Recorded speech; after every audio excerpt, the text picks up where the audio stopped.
Encountering a network error in the Tesco app is a common issue, often preventing login, feature access, or transactions. This error typically stems from network-related problems. Key culprits include DNS resolution failures, interference from VPNs or proxies, and corrupted app data. As of October 2025, this issue persists, though Tesco has implemented several updates. The latest app versions feature improved error handling for DNS issues, including adaptive retry mechanisms that switch between DNS servers automatically.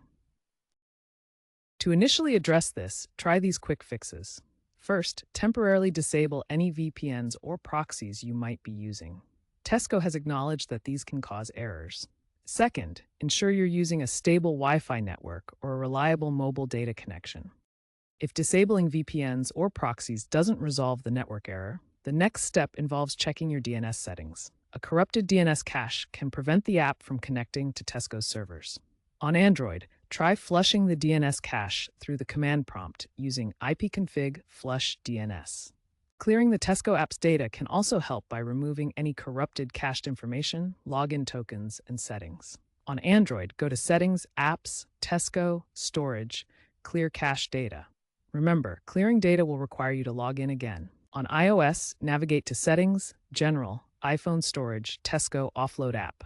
This clears cached data while keeping the app installed, and you'll need to log in again. If these steps fail, consider using Tesco's built-in network diagnostics feature within the app settings introduced in July 2025 to test connectivity and receive suggested fixes. As a last resort, uninstalling and reinstalling the app can often resolve persistent issues.